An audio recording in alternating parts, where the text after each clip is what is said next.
Don't want YouTube to save every video you've watched in history? Here's how to stop it. First, open the YouTube app on your Android or iPhone. Tap on the U icon in the bottom right corner.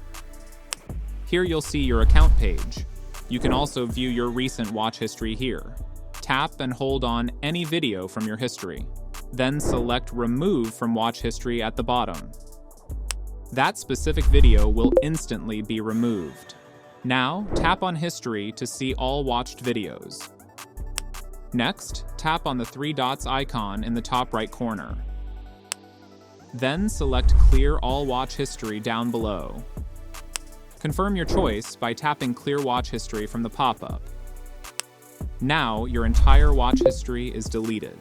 Go back to the previous screen and tap on the settings icon at the top right corner.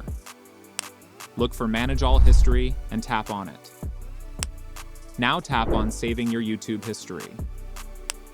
Currently, YouTube History is turned on. Here, tap on the Turn Off option. Then select Pause from the bottom. This stops YouTube from saving future videos you watch into history. And that's it.